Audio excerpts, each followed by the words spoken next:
리플 XRP랑 함께 성실하게 달려가는 코인 신사 채널입니다. 저는 언제나 업비트랑 빗썸, 현물 매매 원칙으로 안정적인 길만을 권장드리고 있고요. 현실적인 비중 조절과 흔들리지 않는 원칙으로서 시장의 중요한 이슈들 진심으로서 전달 도움 드리도록 하겠습니다. 요즘에 XRP 커뮤니티가 다시 뜨겁습니다. 이제 공급 쇼크라는 단어가 더 이상 밈이 아니라 진짜로 현실이 되고 있는 상황이죠. 단순하게 가격이 오를 것 같다 정도가 아니라 구조적으로 리플 생태계 안에서 유통 가능한 XRP가 줄어드는 현상들이 실제로 벌어지고 있어요.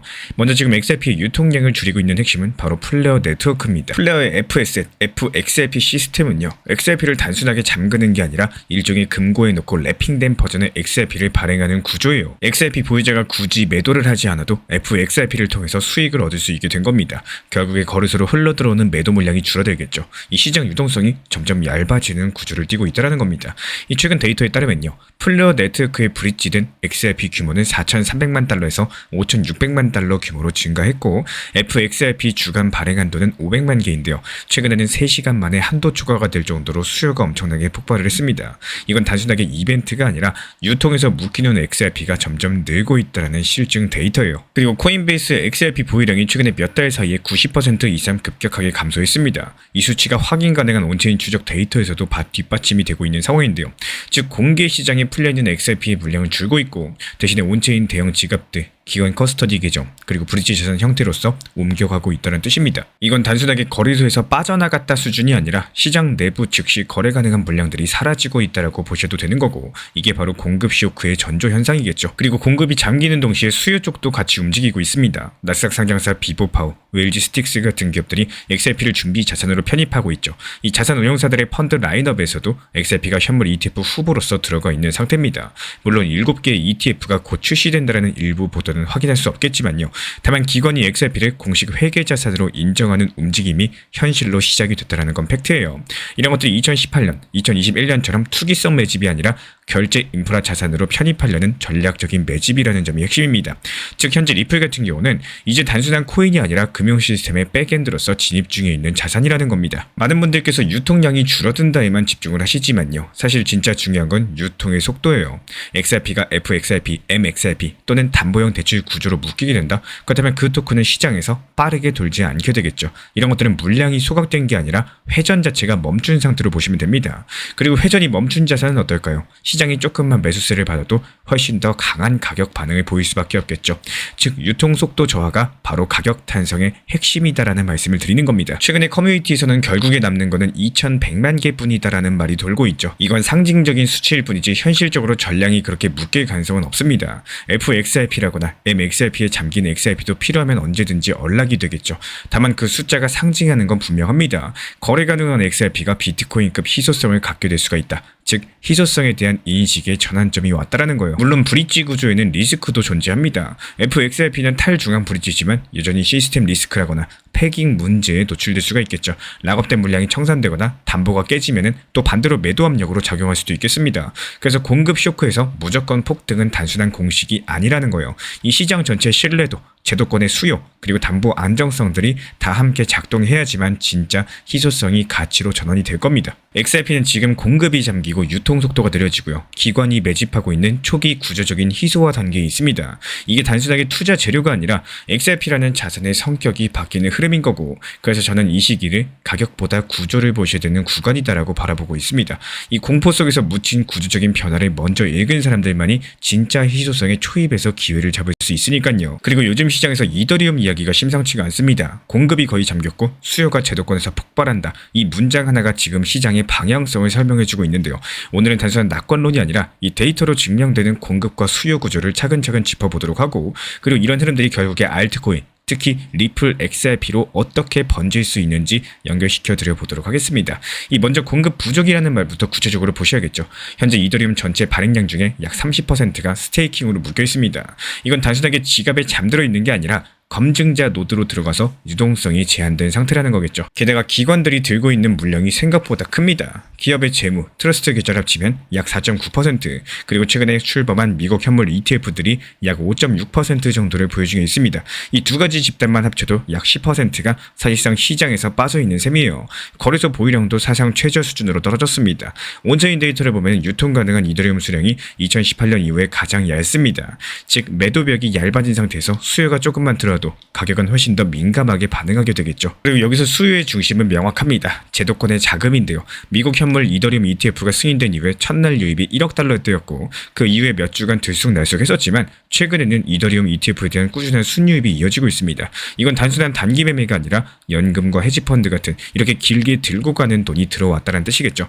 이더리움이 더 이상 코인판의 투기 자산이 아니라 제도권 투자 포트폴리오의 일부로서 자리 잡고 있다는 신호입니다. 이런 구조가 겹치면 어떤 일이 생길까요? 시장 유동성이 얇은데 기관의 현금 유입이 일정하게 이어지면 조그만 수요 변화도 레버리지 효과를 일으키게 됩니다. 이걸 두고 애널리스트 크립토 구찌 측에서는요. 고 뉴클리어, 즉 핵폭탄급의 상승이라는 표현을 했습니다. 물론 영원히 잠긴 건 아니에요. 이 스테이킹 물량은 출금이 가능하고요. ETF 자금도 순유입이 계속될지 단정할 수는 없겠지만 하지만 당장은 유동성의 흐름들이 잠금에서 집중으로 또 집중해서 축적으로 이런 방향성으로 움직이고 있다는 사실을 기억해 주시기 바랍니다. 그리고 균형을 잡기 위해서 리스크도 함께 보셔야겠죠. 금리가 예상보다 오래 높게 유지가 되거나 규제 이슈가 다시 불거지면 ETF 유입은 언제든지 멈출 수가 있습니다. 스테이킹 해제가 몰릴 때 매도 압력이 단기적으로 커질 수도 있죠. 그래서 지금은 풀베팅보다는 확률이 높은 구간을 찾아서 점진적으로 진입하는 구간으로 보시는 게 맞는 거고 이제 많은 분들이 궁금해하실 부분이 바로 이겁니다. 이더리움이 오르면 리플도 오를까? 역대 사이클을 봤을 때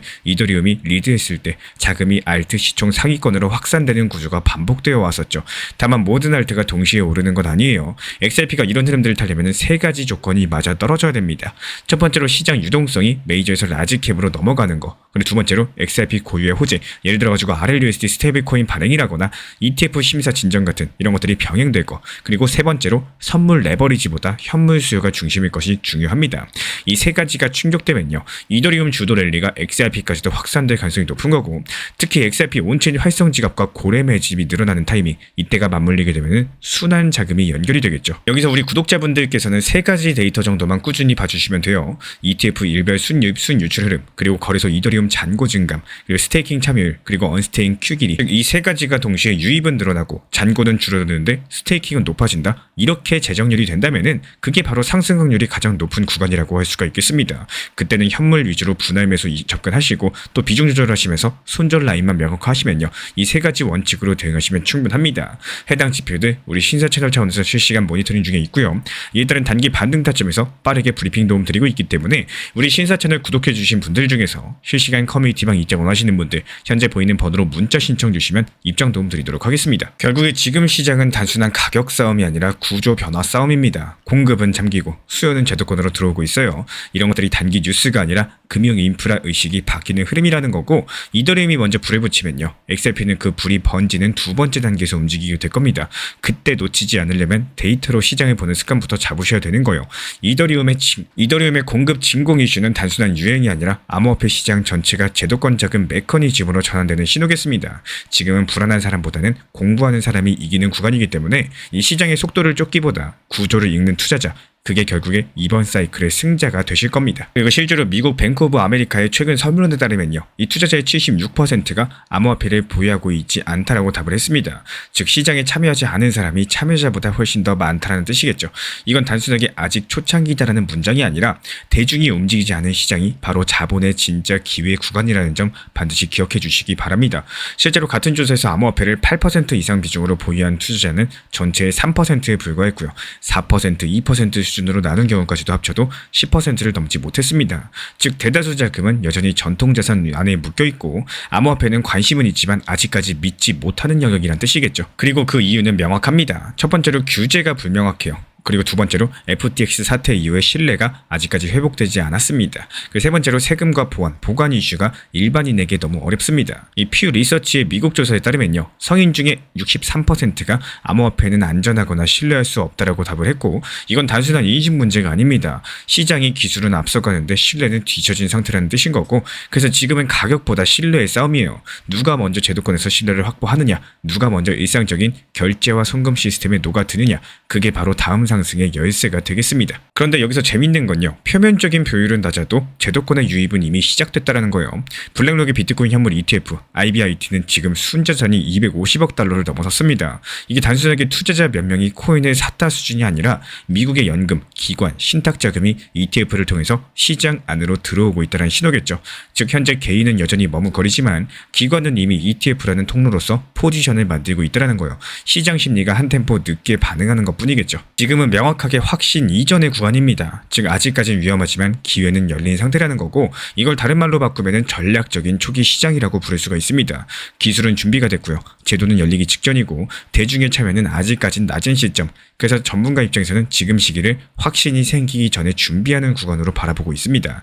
이 ETF 확산, 규제 명확화, 결제 인프라 확장과 스테이블코인 제도화까지도 이 네 가지가 동시에 맞물릴 때 그 76%의 미보유 중의 일부가 움직이기 시작을 할 거고, 그게 시장의 진짜 상승 랠리 초입 구간이라는 거예요. 여기서 XRP를 이야기해야 되는 이유가 있습니다. 비트코인은 자산형 안전판으로 자리 잡았고요. 이더리움은 디지털 유틸리티로 발전을 했죠. 그렇다면 XRP는 어떨까요? 리플의 결제 인프라, 스테이블코인 RLUSD, 연준의 마스터 계좌 신청, ISO 2002 표준 참여까지도 XRP는 제도권 브릿지 자산으로 이미 구조적인 자리를 확보해가고 있습니다. 즉 보유율은 낮지만 제도권 문이 열릴 때 가장 먼저 수혜를 받는 구조에 가장 근접해 있다는 말인 거고, 이런 관점에서 봤을 때 76%가 암호화폐를 아직 안 가지고 있다는 건요. 두려움이 아니라 여지입니다. 지금처럼 불확실할 때 꾸준히 구조를 공부하고 분할 매수 현물 중심으로 접근하는 사람들만이 나중에 확신이 왔을 때 이미 자리를 잡고 있게 되겠죠. 지금의 시장은 아직까지 대중의 영역이 아닙니다. 그래서 흔들리지 않는 사람만이 다음 국면을 맞이할 자격이 있기 때문에 보유자는 적고요. 또 신뢰는 아직까지 완성되지 않았지만 제도권 자금은 이미 움직이고 있고, 그 뒤를 따라서 대중이 들어옵니다. 그리고 그 흐름 속에서 XRP는 결제 인프라, 제도 연결, 스테이블코인 브릿지라는 이런 실제 사용의 핵심 축을 쥐고 있다는 거. 결국에 투자라는 건요, 확신이 생긴 뒤가 아니라 확신이 생기기 전의 준비 과정에서 차이가 납니다. 이 76%가 아직까지 들어오지 않았다는 이 데이터, 이건 공포의 지표가 아니라 기회의 여백이라는 거예요. 우리 구독자분들께서 지금 같은 시장에서 기억해 주셨으면 하는 한 가지는요, 이 매수만큼이나 매도에도 철학이 있어야 시장에서 살아남는다는 사실입니다. 스포츠에서 공격만 잘한다고 이기는 게 아니죠. 아무리 뛰어난 공격수라도 수비가 무너지면은 팀은 쉽게 무너질 수밖에 없습니다. 코인 시장도 똑같아요. 매수랑 매도, 이 둘 다 균형이 맞아야지 진짜로 오래 가는 거고, 대부분의 분들께서 좋은 자리에서 사야 된다는 말은 귀에 못이 박히게 들었을 겁니다. 근데 언제 어떻게 팔아야 되냐, 여기에 대해서는 명확한 기준이 없는 경우가 많습니다. 운 좋게 저점 매수에 성공하더라도 막상 매도 타이밍을 놓쳐가지고 결국에 의미가 사라지는 경우가 상당히 많죠. 조금만 더 오르면 팔아야지 이러다가 오히려 떨어지고, 이번에 반등하겠지 하면서 기다리다가 더 내려가고, 결국에 공포에 눌려가지고 아무것도 못하고 그때 팔걸 이러고 후회로 끝나는 매매들 누구나 한 번쯤은 경험해보셨을 겁니다. 이 시장 자체가 내 감정 따위는 신경 쓰지 않아요. 내 마음은 항상 시장보다 먼저 반응하고요. 그게 문제입니다. 감정이 앞서면 매도는 늘 늦습니다. 결국에 수익이 손실로 바뀌는 그 찰나에 다들 똑같이 느끼시죠. 아, 이게 또 그 타이밍이었구나, 이런 말씀하십니다. 매도는 단순하게 수익 실현이 아닙니다. 다음 기회를 만들기 위한 순환의 과정이기 때문에 현금을 만들어야 다음 매수가 가능하고요. 공격만으로는 이길 수 없는 것처럼 수비가 단단해야 다음 공격이 가능합니다. 결국에 시장에서 오래 살아남는 사람은 얼마나 싸게 샀냐보다 얼마나 현명하게 팔았냐로 구분이 되겠죠. 이 매수는 기술이지만 매도는 철학이에요. 매도를 원칙으로 만들어야 마음이 편해지고요. 시장을 바라보는 시야 자체가 달라지게 되실 겁니다. 공격과 수비가 조화로울 때 투자는 비로소 게임이 아니라 시스템이 되는 겁니다. 오늘도 매수만큼 매도 연습을 잊지 않으셨으면 하고요. 그게 시장에서 오래도록 살아남는 가장 현실적인 길입니다. 오늘 영상 도움이 되셨다면 구독과 좋아요로 함께 달려가 주시고, 더 깊은 시장 분석은 코인신사 멤버십 영상에서 이어가도록 하겠습니다. 리플 XRP랑 함께 성실하게 달려가는 코인신사 채널이었습니다. 그리고 실제로 이번 변동성 장세 한가운데서 오히려 강력한 상승으로 빛을 발한 코인이 바로 테더 USDT였었죠. 어떻게 상승하기 전에 미리 매수할 수 있었는지, 또 기본 노하우랑 비법만 알려드리면서 이런 전략들이 실제로 어떻게 정확히 맞아 떨어졌는지 말씀드려보도록 하겠습니다. 먼저 많은 분들께서 오해를 하고 계세요. 이 테더는 위기 때 사는 자산이다라고 말씀을 하시는데, 하지만 진짜 고수들은 시장이 뜨거울 때 오히려 이미 위험을 대비를 합니다. 한마디로 현금 보유 전략과 함께 테더를 준비한다는 거고, 그게 바로 이번 전략의 핵심이었습니다. 실제로 우리 신사 채널 커뮤니티방 통해 가지고 실시간으로 바닥에서부터 테더 비중 늘리자 이런 말씀을 드린 바가 있었습니다. 그때 시장 분위기는 공포가 아니라 오히려 낙관이었어요. 비트코인이 상승 흐름을 이어가고 있었고, 또 XRP 역시 반등 시그널을 보이던 시점이었습니다. 하지만 그럴수록 리스크는 커지는 법이죠. 시장이 뜨거워질수록 이 조정 하락세의 속도는 더욱더 빠르게 다가오게 될 겁니다. 그래서 우리는 단순하게 수익을 노린 게 아니라 상승장 속에서 리스크 분산이라는 이 전략적 관점에서 테더를 추천드렸던 겁니다. 테더를 단순하게 안전자산으로만 보시면 안 된다라고 말씀드려요. 테더가 시장의 과열 속에서 수익을 지키기 위한 대기 자산으로서 가능합니다. 이 시장이 안정되고 또 모든 코인이 올라갈 때 가장 많이 잃는 사람은 모두가 오른다라고 믿는 사람이에요. 그때 일부 자산들을 테더로 전환해 두시면서 갑작스런 조정 하락세에도 손실 최소화하시고 또 다시 저점에서 재진입할 수 있는 이런 여유를 확보할 수가 있습니다. 결과적으로 테더는 하락장 회피용이 아니라요, 이 상승장에서 타이밍을 조절하기 위한 리스크 조정 자산이다라고 말씀을 드려요. 실제로 그리고 나서 결과는 어땠을까요? 저희가 테더를 매수 구간으로 제시한 이후에 실제 환율은 상승을 했었고 테더 가격도 단기간에 급등하면서 지정된 목표가까지도 정확하게 도달을 했습니다. 이건 단순한 운이 아닙니다. 시장의 심리, 환율 방향, 그리고 유동성 흐름들을 종합해가지고 언제 위험이 커질지 미리 읽은 전략적인 대응이었었죠. 그 이후에 저희는 계획대로 수익 실현까지도 완료를 했었고, 그리고 지금 시점 이 테더가 다시 눌림목 구간에 들어오면서 다음 포트폴리오 재편 루틴을 준비 중에 있습니다. 이제부터 중요한 거는 어디에 투자하느냐보다는 어떻게 분할하느냐 여부예요. 이 시장은 항상 불확실합니다. 상승장에서도 리스크가 있고요, 하락장에서도 기회가 있습니다. 그래서 우리는 시장이 안정적일 때 미리 테더를 준비했었고, 이제 다시 눌림목에서 분할 포트폴리오 루틴으로서 전환을 하게 될 겁니다. 테더가 단기적으로 현금 포지션, XRP는 중장기 브릿지 자산, 비트코인은 메이저 리스크 해지 자산으로 분리해두는 구조로서 이 세 가지를 시장의 온도에 맞춰가지고 비중 조절하는 전략들, 그게 바로 우리 코인신사 채널의 핵심 투자 루틴입니다. 공포 속에서 준비하는 거는 누구나 할 수 있습니다. 하지만 상승장 속에서 미리 대비하는 거, 이건 시장을 구조적으로 이해한 사람들만 할 수 있는 전략이다라는 거고, 우리 신사 채널에서 테더를 추천드렸던 이유는 단순했습니다. 시장이 좋아 보일수록 다음 변동성을 준비하자라는 거, 그 판단은 정확하게 맞아 떨어졌고요. 수익 실현까지도 마무리된 지금 현재 시점, 이제는 다시 한번 포트폴리오 분할로서 다음 장을 준비할 시점입니다. 결국에 투자는 타이밍이 아니라 구조의 문제예요. 이 시장을 따라가는 사람이 아니라 시장을 미리 준비한 사람들이 결국에 승리한다라는 거, 이번 테더 전략이 이런 증거인 거고, 이제는 분할과 균형의 시대, 리플 XRP랑 함께 다음 기회를 준비해 가시길 바라겠습니다. 이 테더랑 리플 XRP, 비트코인까지도, 그리고 나머지 잡 알트 테마를 가지고 있는 코인들에 대한 실시간 타점들, 시장 상황에 맞는 업비트 현물 원칙 매매 경험해보고 싶으신 구독자분들께서는 현재 보이는 번호로 문자 신청 주시면은 입장 도움 드리도록 하겠습니다. 저희 신사 채널에서는 절대로 코인 선물 매매 권하지도 추천드리지도 않고 있고요. 오로지 업비트나 빗썸 위주의 현물 매매만을 강조드리고 있습니다. 그리고 특히나 최근에 시장이 크게 흔들리면서 댓글들에도 리플은 끝났다, 코인 시장 이제 망했다, 이런 글들이 많이 올라오고 있는 상황이죠. 그 마음들 솔직히 이해합니다. 하지만 한편으론 이런 생각도 들어요. 700원이던 리플이 4,900원까지 올라왔는데 이제 3,000원대로까지 조정 하락 받았다라고 해가지고 이거 견디지 못하면은 앞으로 코인 시장에서 과연 어떻게 살아남을 수 있을까 하는 이런 생각들. 리플 같은 경우는 최근에 큰 상승이 있었고요. 그 뒤에는 자연스러운 조정 하락세가 찾아왔습니다.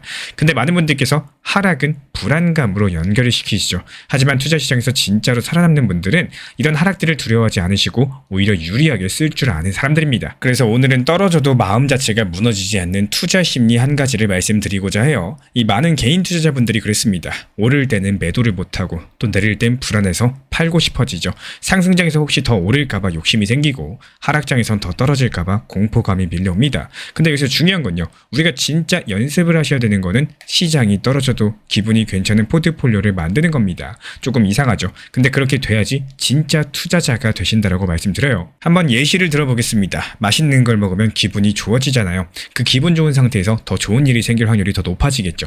리플이 오를 때도 그렇습니다. 근데 기분이 좋을 수밖에 없어요. 근데 그때 그 기분 좋은 순간, 그때 욕심내지 말고 마침표를 찍을 줄 아셔야 됩니다. 이 마침표, 즉 매도가 중요한 이유는요, 그때 확보한 현금들이 다음 기회를 기다릴 수 있는 여유를 만들어주기 때문에 그렇습니다.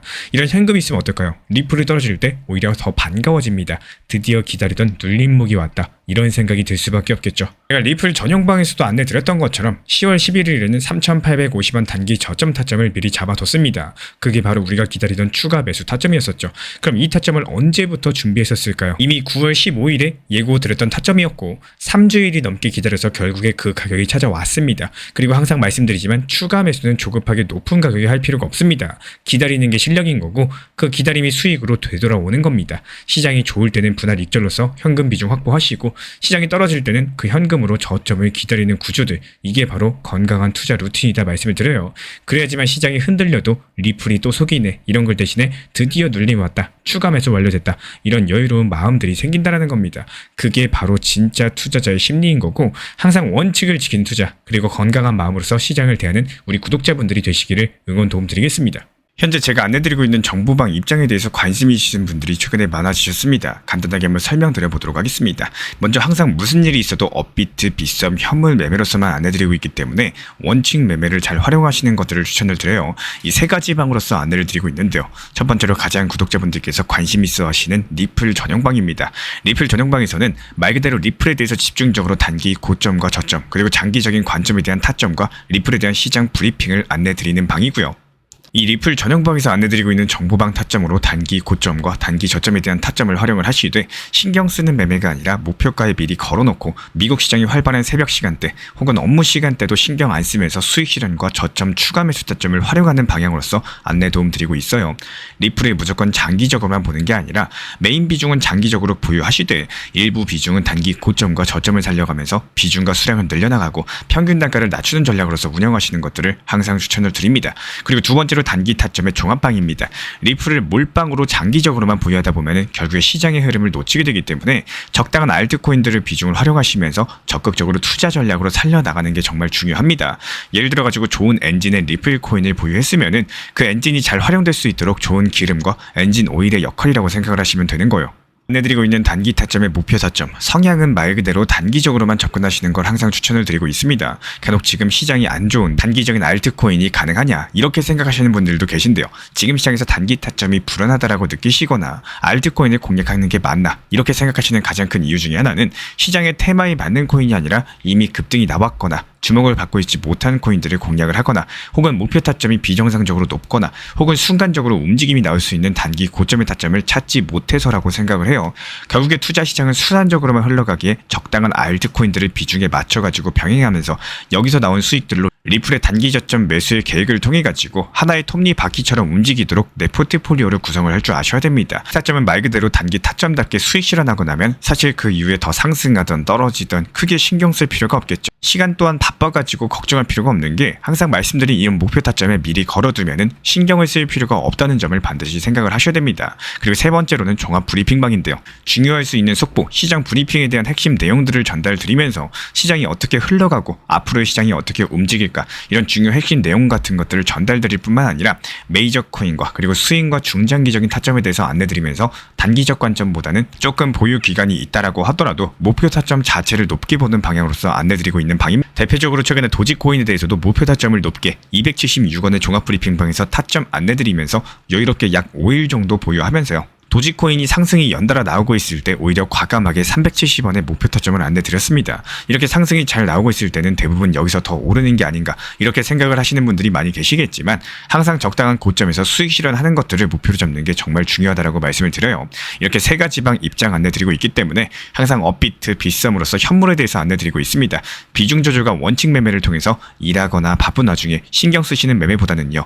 여유롭게 매도 걸어놓고 편하게 신경 안 쓰시면서 제대로 운영하시기를 추천을 드리겠습니다. 리플 XRP 투자에 있어서 이제는 투트랙 전략이 반드시 필요해지고 있습니다. 무턱대고 몰빵하거나 반대로 또 손 놓고 기다리는 시대는 끝났어요. 첫 번째 트랙은 매달 분할 매수하시면서 시장이 빠지든 말든 일정 비중으로서 리플을 꾸준히 모아 나가시는 겁니다. 이거는 시간과 리스크를 분산할 수 있는 가장 효율적인 전략인 거고, 그리고 두 번째 트랙은 남은 현금 비중으로 알트코인 단타로서 굴려나갑니다. 수익이 나면은 그거를 다시 리플에 재투자하시면 되는 거고, 이게 바로 수익을 만드는 순환 매수 전략이 되실 거예요. 그런데 여기서 중요한 거는 단타 하실 때 조심하셔야 되는 거예요. 단타 매매 중독되면 끝장입니다. 이 매매 중독을 절대 조심하셔야 되는 거고, 예를 들어 가지고 시장이 과열인데도 지금 아니면 기회가 없다, 이런 조급한 생각에 RSI 지표가 이미 고점인데도 불안해서 또 들어가고 결국에 수익은커녕 손실만 쌓이게 되실 겁니다. 그래서 저희 채널 차원에서는 한 가지 원칙이 있습니다. 확률이 높은 날만 진입을 하세요. 그리고 시장 전체가 과매도 구간일 때,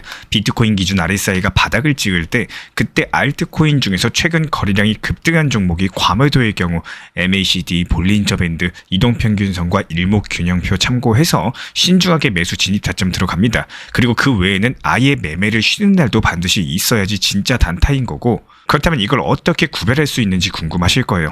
여기서 챗GPT가 등장을 합니다. 저희는 챗GPT를 단순한 도구로 쓰지 않습니다. GPT한테 오늘 확률 높은 진입 타이밍이냐 이렇게 물어볼 수 있게 맞춤 프롬프트를 사용을 하는데요.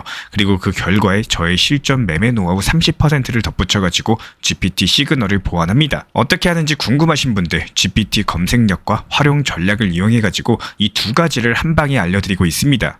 현재 보이시는 번호로서 리플 단타라고 문자 남겨주세요. 지금 이 영상 보신 분들에게만 오픈합니다. 그냥 GPT 쓰는 법이 아니라 투자로 연결되는 GPT 사용법 지금 바로 알려드리도록 하겠습니다. 제가 안내해드리고 있는 코인 신사 채널 멤버십 전용방에 대해서 짧게 설명드려 보도록 하겠습니다. 리플, 암호화폐 시장에 대한 중요한 이슈, 그리고 브리핑이나 시장의 흐름에 대한 전문적인 분석 내용 설명과 함께 차트상의 기술적 분석, 온체인 지표와 투자 심리에 대한 내용들을 같이 안내 도움드리고 있고, 가장 중요한 투자 심리를 컨트롤하기 위해서 포트폴리오의 구성에 대한 노하우, 투자 심리 컨트롤에 대한 내용도 같이 안내드리고 있습니다. 코인 신사 스터디 멤버십 가입하신 분들께서는 아래 번호 혹은 신청 링크 통해서 남겨주시면 제가 연락드리고 있고, 안내 설명과 함께 신사 채널 리플 전용 멤버십 방에도 입장 안내 설명드리고 있습니다.